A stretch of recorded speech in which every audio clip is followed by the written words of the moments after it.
So if there's one thing that'll destroy a man is for him to be alone. And isn't that the saddest truth? Is that we've been taught as men that a man is an island.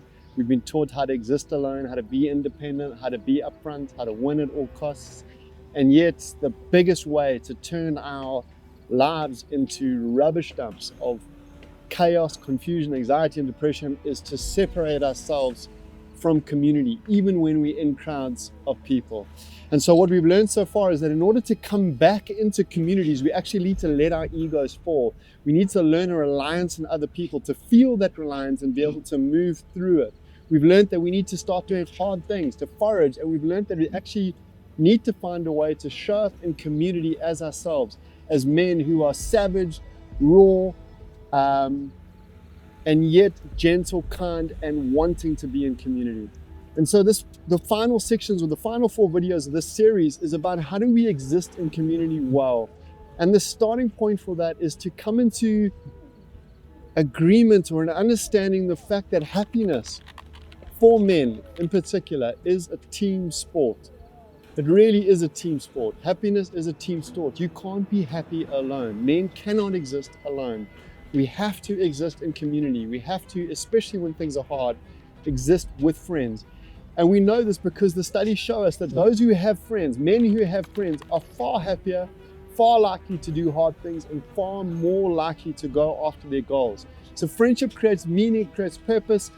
It gives us a scaffolding on the inside that we don't need to rely so much on things like jobs and money and income and status like our fathers did to thrive. And so friendship is absolutely critical. So for me, there's 3 things that we need to know if we're going to get friendship right. The first thing, if we're going to be good friends, we're going to have to learn to show up as ourselves. And for me, this has meant that I've had to take my sunglasses off. For most of my life, I wore sunglasses as a way of being cool, excluding myself or attracting myself only to cool people, and to not letting other people in. And in the last 5 years or 10 years, I've really learned in figuratively and practically to take sunglasses off. What that does is it actually makes me a lot less cool, but it gives people access to me.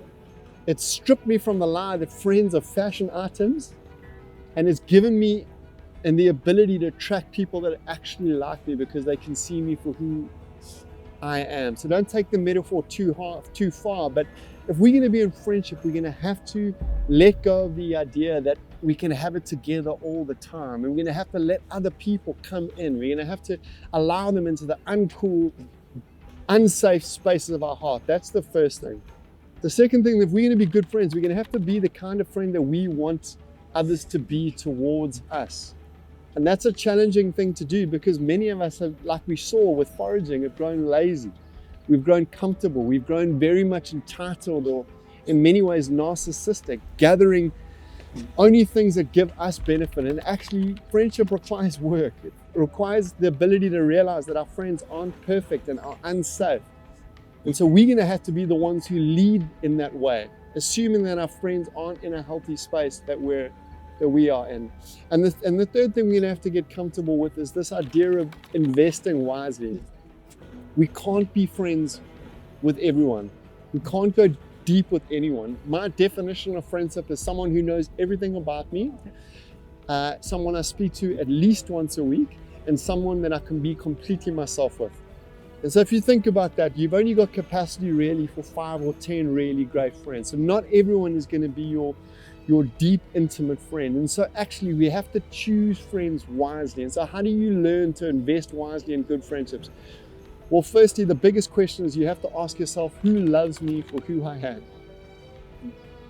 Who loves me for who I am? Not for what I can get out of them or how they improve my status. No, who loves me for the person I am inside? That's the first thing that I ask myself when it comes to friendship. And the second thing I ask myself is, who's kind? Who's kind? As men, we can be incredibly unkind to each other as friends. The banter and the distraction, it can really break us down. And I would argue that those are not the kind of friends you want to be around. You want to be around someone who you can give them everything they need to destroy you, and yet they use that to build you up and help you reach your goal. So happiness is a team sport. And if we're going to thrive in AI, it's going to be because we attract good friends towards us. We don't allow our lives to become isolated on a dump track of distraction. And we do that by giving safe people access into our lives, by taking off our sunglasses and allowing people into our inner world. Let go and love.